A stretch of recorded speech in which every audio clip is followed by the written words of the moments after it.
اور یقیناً آج کا ہمارا مشکل کا حل جو ہے یہی اہل اللہ کے ہاتھوں میں ہے.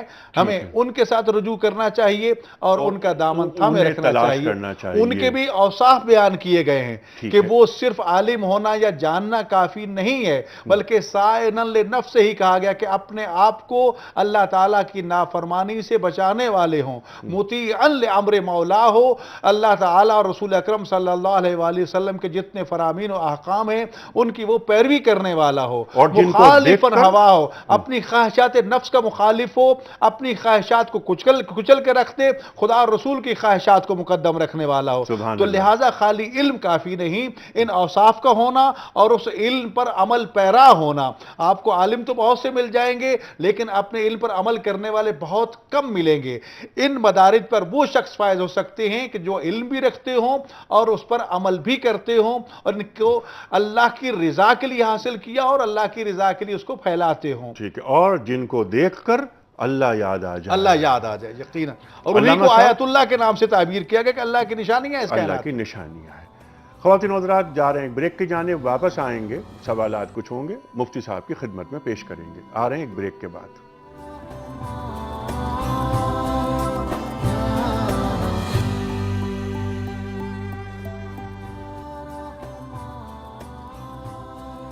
ویلکم بیک خواتین و حضرات. کچھ کالرز منتظر ہیں ہمارے، پہلے انہیں لے لیتے ہیں. جی السلام علیکم.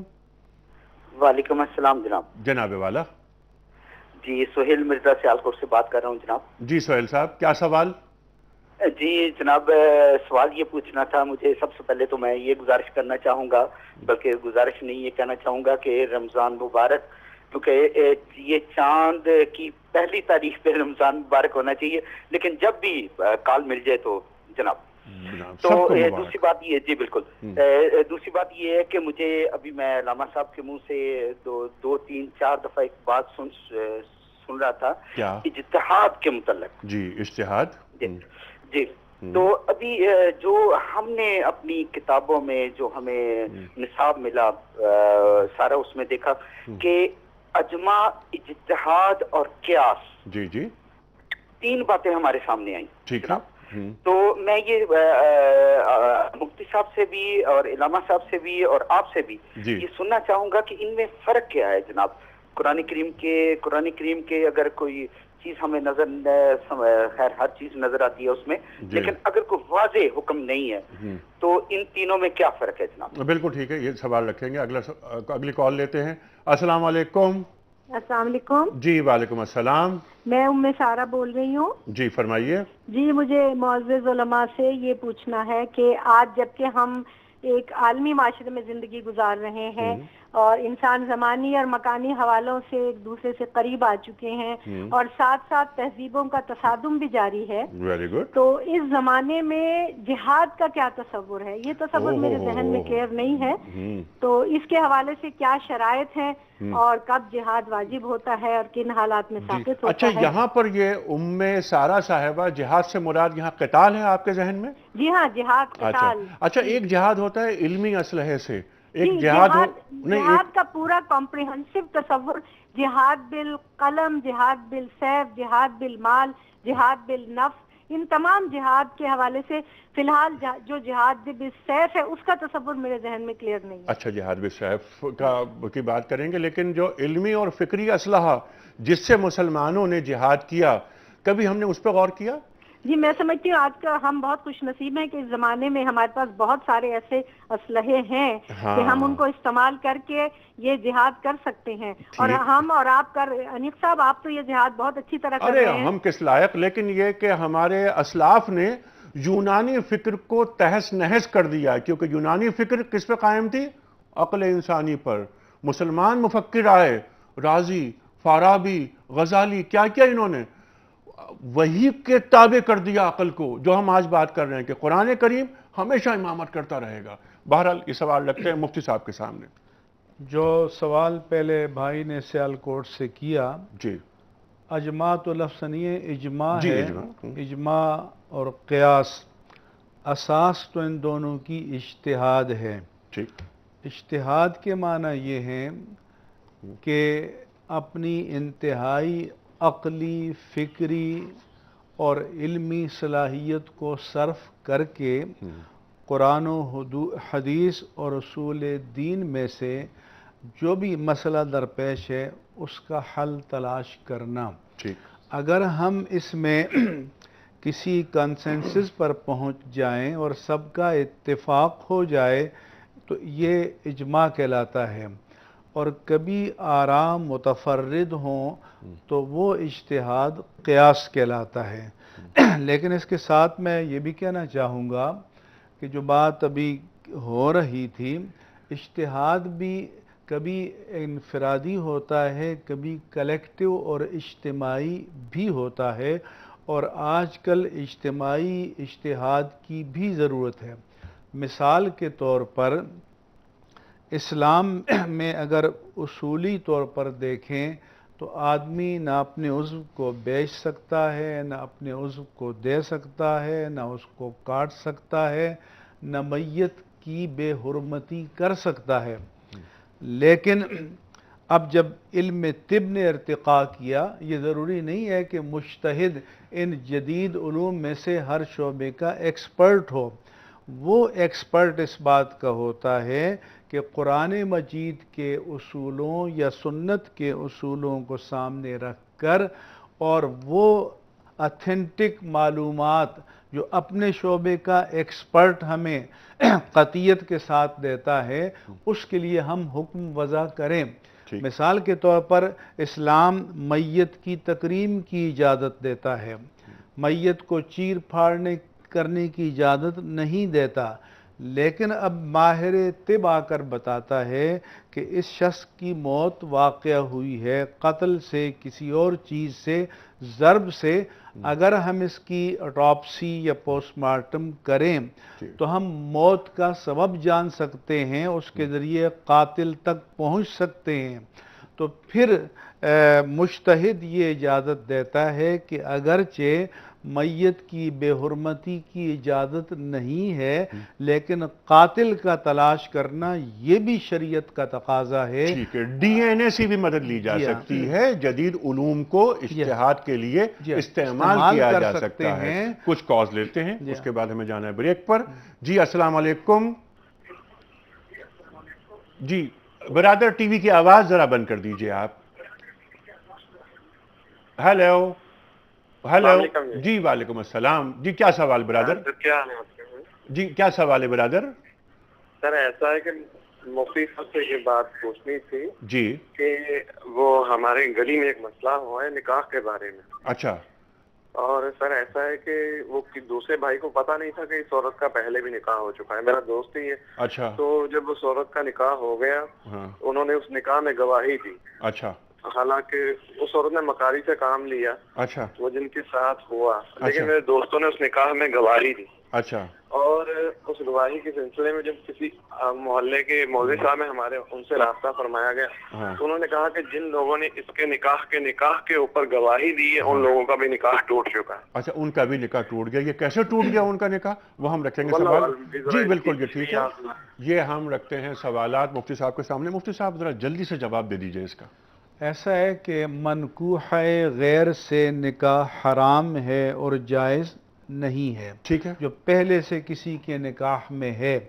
ٹھیک۔ اب اگر کسی کے سامنے اس عورت کا جو پہلے کسی کے نکاح میں ہے اور وہ لوگ جو اس مجلس میں بیٹھے ہیں یا گواہ بن رہے ہیں ان کو معلوم ہے کہ پہلے سے کسی کے نکاح میں ہے، اگر نہیں معلوم تو معذور ہیں، تو ان کا نکاح نہیں ٹوٹتا؟ نہیں بالکل، ان کا نکاح نہیں ٹوٹ رہا۔ بات واضح ہو گئی، کیسے نکاح ٹوٹ جاتا ہے، اور نکاح اتنی کوئی کچی اور معمولی چیز نہیں ہے۔ اس پر بھی ہم بات کریں گے۔ خواتین و حضرات، اس وقت لینا ہے بریک، واپس آئیں گے۔ قرآن کریم موضوع سوالات علامہ محمد حسین اکبر صاحب کے سامنے رکھے جائیں گے۔ چھوٹا سا بریک لیتے ہیں۔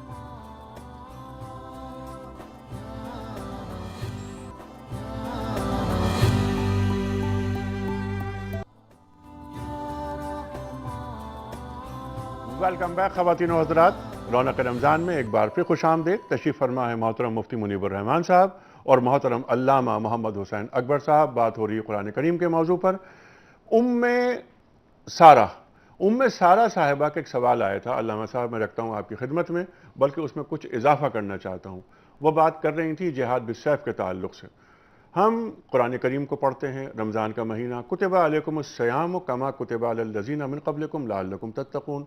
کتب علیکم القتال، وہاں بھی کتبہ کا لفظ ہے، اور پھر آگے کیا ہے؟ وَهُوَ كُرْهٌ لَكُمْ. ذرا وضاحت. یقیناً ہماری بہن نے جس نقطے کی طرف متوجہ کیا ہے، جہاد کی کئی قسمیں ہیں، اور اس میں جس خاص نقطے کی طرف انہوں نے توجہ مبذول کرائی ہے بڑے واضح الفاظ میں، وہ قتال کا عنوان ہے. اور آپ نے جو اشارہ فرمایا کتب علیکم الصیام یا کتب علیکم القتال، کہ لفظ ایک ہی استعمال ہو رہا ہے دونوں طرف. ایک سیام کی فرضیت پر دلالت کر رہا ہے، روزے کے فرض ہونے پر دلالت کر رہا ہے. دوسرا جو ہے وہ جہاد بالسیف کی فرضیت پر دلالت کر رہا ہے. لیکن اس میں ہم رسول اکرم صلی اللہ علیہ وآلہ وسلم کے عمل کو سامنے رکھیں گے کہ رسول اکرم صلی اللہ علیہ وآلہ وسلم جو کہ معلم بشریت بھی تھے، معلم قرآن بھی تھے، انہوں نے ان دونوں احکام کو کس طرح لاگو فرمایا. جہاں تک تعلق ہے جہاد بالسیف کا، اس کو جہاد اصغر قرار دیا گیا، جبکہ جہاد بالنفس کو جہاد اکبر سے تعبیر کیا گیا کہ اصل جنگ انسان کی اپنے نفس کے ساتھ ہے، خواہشات نفس کے ساتھ ہے. لیکن ایک چیز جو بڑی واضح طور پر ہمیں رسول اکرم صلی اللہ علیہ وآلہ وسلم کی سیرت کی روشنی میں نظر آتی ہے، اس زمانے میں جتنے بھی مشرکین نے آپ پر جنگ مسلط کی تھیں، آپ نے ان مسلط شدہ جنگوں کا دفاع کیا تھا اور دفاعی جہاد کو سامنے رکھا تھا. اور دفاعی جہاد آج بھی ساکت نہیں ہے. اگر کسی مسلمان پر، کسی مسلمان ملک پر کوئی مشرک کافر چڑھائی کرتا ہے اور اس کی باسیوں کو قتل و قتال کی طرف مجبور کرتا ہے، تو دفاعی جہاد آج بھی واجب ہے. ٹھیک ہے. اچھا، دوسرا نقطہ جو خاص طور پر اقدامی جہاد، دوسری جو خاص طور پر نقطہ میں عرض کرنا چاہتا ہوں، رسول اکرم صلی اللہ علیہ وآلہ وسلم سب سے پہلی اسلامی ریاست کے تاجدار تھے، اور یہ سارا جہاد ان کی کمان اور ان کے حکم کے مطابق ہوا. لہٰذا یہ بھی ہمیں پیغام ملتا ہے کہ ہر کس و ناکس کو یہ اختیار نہیں ہے کہ وہ اٹھے اور جا کر جہاد شروع کر دے، بلکہ اسلامی حکومت کے سربراہ، اس کے جو مشاورت کے ممبران ہیں، مشاورتی کمیٹی، پارلیمنٹ، یا دوسرے لفظوں میں جو بھی آج کے معنی ہم اس کو پہنا لیں، وہ پہلے مشورہ کرے گی، ماہرین سے رائے لی جائے گی، پھر اس کے مطابق جو فیصلہ ہوگا اس کے مطابق جو قدم اٹھایا جائے گا. آداب ہیں، آداب ہیں. لیکن قرآن کریم کو، ہمارے دین کو، اللہ کو اور اللہ کے رسول صلی اللہ علیہ وآلہ وسلم کو ہم سے خاص موقع اور مناسبت اور آداب کو ملحوظ خاطر رکھتے ہوئے جہاد مطلوب ہے، اور جہاد کبھی معطل نہیں ہوا، کبھی نہیں معطل نہیں ہوا. الجہاد ماضٍ الی یوم القیامہ، اور جہاد قیامت تک جاری رہے گا. ٹھیک. اور یہ کبھی بھی منسوخ نہیں ہو سکتا. اور یہ جہاد بالسیف کی بات ہو رہی ہے، باقی جہاد بھی چل رہا ہے، جہاد بالسیف کی خاص طور پر بات ہو رہی ہے. اس پر تفصیل سے بات کریں گے ہم. اور سوال میں رکھوں گا کچھ سوالات کو لینے کے بعد کالرز کے، کہ جس طرح کتب علیکم الصیام روزے فرض کر دیے گئے ہیں، کیا کتب علیکم القتال قرآن کریم فرماتا ہے قتال بھی اسی طرح ہر مسلمان پر فرض کر دیا گیا ہے؟ علامہ صاحب اس کا جواب میں آپ سے لوں گا. کچھ کالرز. السلام علیکم. جی وعلیکم السلام جناب، میں مزمل بول رہا ہوں راول پنڈی سے. جی مزمل صاحب، کیا سوال ہے؟ جی آج کے پروگرام میں ماشاءاللہ اتنے خاص موضوع تھے جو گفتگو چلی ہے، قرآن پر بھی، راسخون پر بھی، اور معینی پر بھی، اور خاص کر ذکر و فکر پر، اور ابھی جو ریسنٹلی ابھی گفتگو ہوئی ہے جہاد پر. تو یہ ساری چیزیں انتہائی ضروری ہیں ہمارے لیے سمجھنے کے لیے. تو میں قرآن کے حوالے سے ایک بات کرنا چاہتا تھا کہ حضرت علامہ اقبال رحمۃ اللہ علیہ فرماتے ہیں، وہ کہتے ہیں کہ فاش گویا ماتے در دل مضمر است، یہ کتابیں نیست چیزیں دیگر است. فرماتے ہیں کہ میں وہ بات کھل کر کہتا ہوں جو دل میں پوشیدہ ہے. آپ اس سے اندازہ لگائیں کہ ہمیں کتنی ضرورت ہے اس چیز کو سمجھنے کے لیے کہ حضرت علامہ اقبال صاحب کہتے ہیں کہ میرے دل میں ایک بات پوشیدہ ہے، وہ میں بات کھل کر کے نظر کرتا ہوں. وہ کیا بات ہے؟ این کتابیں نیست چیزیں دیگر است، یہ کوئی کتاب نہیں ہے جس کو ہم کہتے ہیں کہ جی ورکے اور اس کو کر کے ہم صبر کرتے ہیں، وہ اس کو کہتے ہیں کہ یہ کوئی کتاب نہیں ہے بلکہ یہ کوئی دوسری چیز ہے. تو ہمیں، میں تو علماء کرام سے یہی، جیسے ابھی انہوں نے بات کی ہے جہاد کی، کہ جہاد اصل میں وہ اس سہم جہاد سے بڑھ کر جو جہاد ہے وہ اپنے نفس کے ساتھ جہاد کرنا ہے. کیسے کہ جو نفس ہم یہ ساری چیزیں ہمارے بت وہی ہے جو ہماری خواہشات ہیں وہ کسی بھی صورت میں ہوں, تو یہ ان کو پہلے روکیں اور صرف اللہ کی طرف ہمارا سفر جو ہوگا جو سرکار کے حدیث کے مطابق وہ ہوگا. تو بالکل ٹھیک ہے. اگلا, اور آپ کی بات بہت اچھی ہے, سبحان اللہ, لیکن تمام یہ چیزیں اور تمام علمی گفتگو, تمام جو مضامین, تمام نکات جو ہمارے علماء کرام نے ہمیں بتائے, تعلیم کی ہے ہمیں, جب تک کردار کے سانچے میں نہیں ڈھلیں گے کچھ بھی نہیں ہوگا.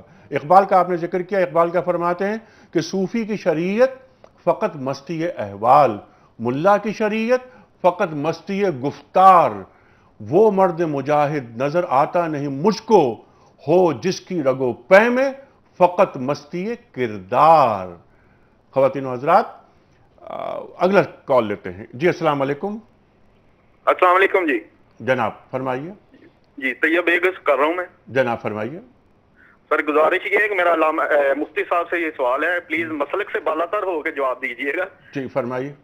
کیونکہ ہمارا دین کسی مسلک کا محتاج جی بالکل بالکل, لیکن آپ بھی اتحاد اور محبت کی, اخوت کی بات کیجیے. بالکل اتحاد محبت والی بات ہو رہی ہے. جی فرمائیے. گزارش یہ ہے کہ اہل حدیث کی اذان جو ہے نا افطاری کے وقت 1 منٹ یا 1.5 منٹ جو ہے نا جلدی ہو جاتی ہے. اچھا یہ بتائیے کہ اس سوال سے امت مسلمہ کو کیا فائدہ ہو رہا ہے, یہ بتائیے مجھے سمجھا دیجئے یہ بات, یہ کہ اہل حدیث کی اذان سے ہم اپنے ذہنوں میں کیوں یہ باتیں, کل بھی ہم نے یہ بات کی اور بہت روئے اس بات پر کہ یہ کیا ہو رہا ہے, یہ اہل حدیث کی اذان. پرسوں ایک سوال یہ آ گیا تھا, علامہ محسن نقوی صاحب بیٹھے ہوئے تھے یہاں کہ صاحب آپ کا کلمہ ہمارا کلمہ, آپ کی نماز ہماری نماز, آپ کی اذان نہیں, ایسا نہیں ہے.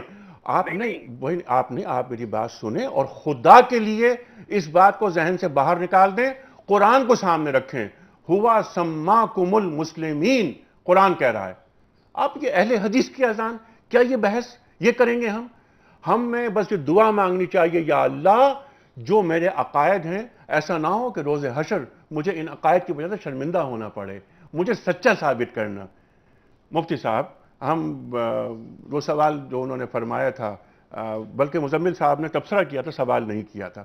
میں سوال رکھتا ہوں, اس سوال پہ کیا بات کی جائے کہ اہل حدیث کی اذان اور فقہ جعفریہ کی اذان, تمام انداز لوگوں نے اپنائے ہوئے ہیں, لیکن سب کا محبت کا مرکز دین ہے. ایک بات میں عرض کر دوں کہ غروب آفتاب پر کسی کا اختلاف نہیں ہے. آج کل ماہرین موجود ہیں, موسمیات کے ماہرین موجود ہیں, فلکیات کے ماہرین موجود ہیں, اور غروب آفتاب پر دن ختم ہو جاتا ہے. اب کوئی 1-2 منٹ احتیاط کر لیتے ہیں اور کوئی فوراً دے دیتے ہوں گے. تو کوئی یہ نزاعی مسئلہ ہے کیا؟ یہ کوئی ایسا کوئی نزاعی مسئلہ نہیں ہے. ٹھیک ہے. اچھا مفتی صاحب, یہ آخری حصہ ہے, تو میں آپ کی خدمت میں آخری سوال اس پروگرام کا رکھتا ہوں آپ دونوں کے سامنے. پروگرام کا آغاز ہم نے کیا تھا کہ الیوم اکملت لکم دینکم واتممت علیکم نعمتی ورضیت لکم الاسلام دینا پر. کسی بھی نبی نے, کسی بھی رسول نے دین کے مکمل ہونے کا اعلان نہیں کیا سوائے ختمی مرتبت صلی اللہ علیہ وآلہ وسلم.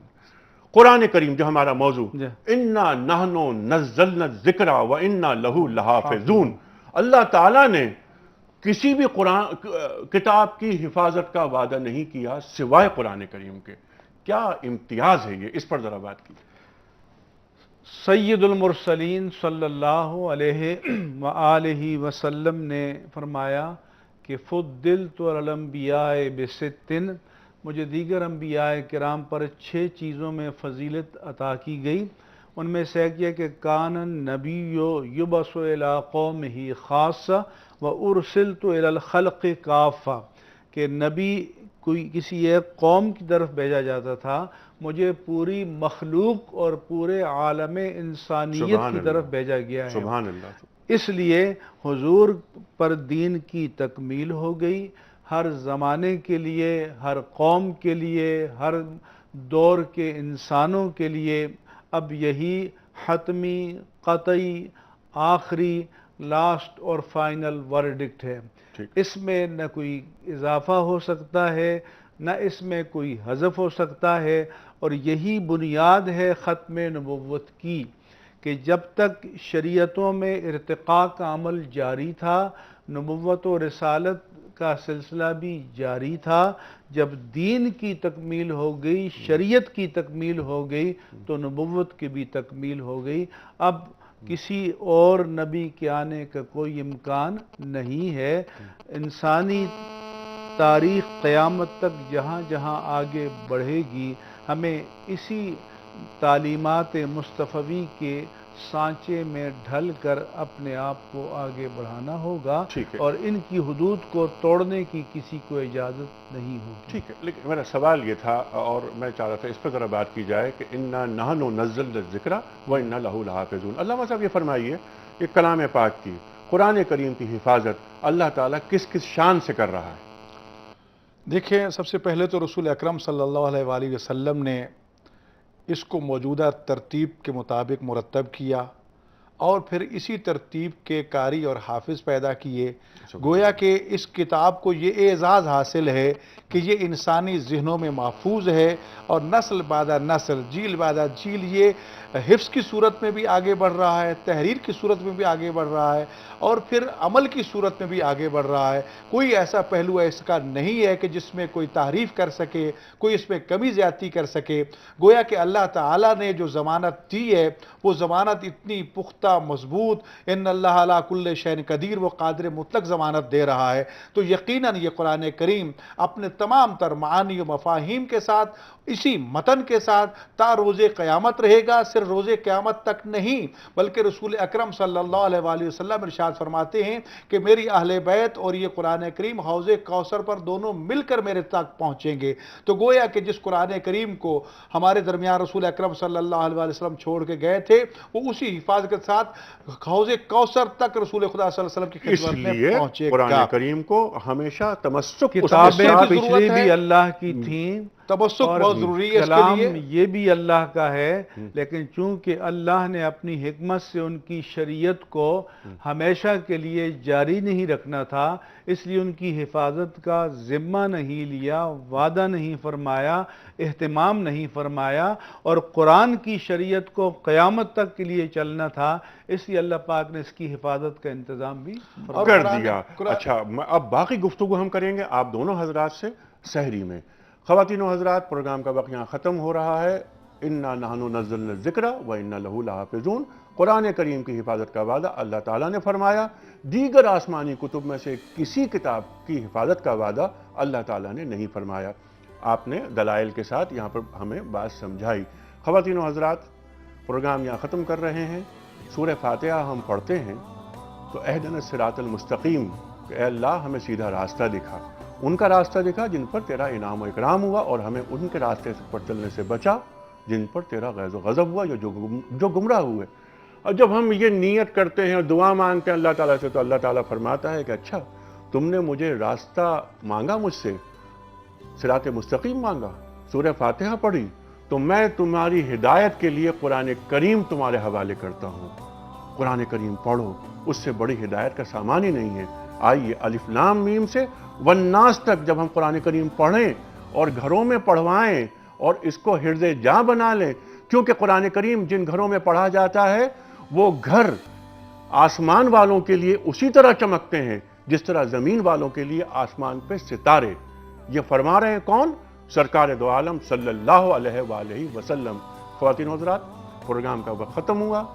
اذان مغرب ہوگی لاہور، اس کے بعد دعا ہوگی.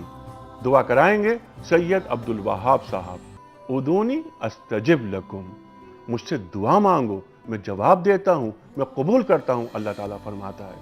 خواتین و حضرات، پھر اذان مغرب ہوگی، اور اذان مغرب کراچی. پھر ہم جاوید احمد غامدی صاحب کے ساتھ ایک خصوصی پروگرام حقوق العباد جاوید احمد غامدی صاحب کے ساتھ وہ دیکھیں گے.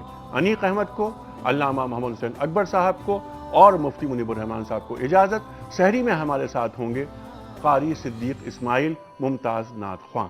خدا حافظ.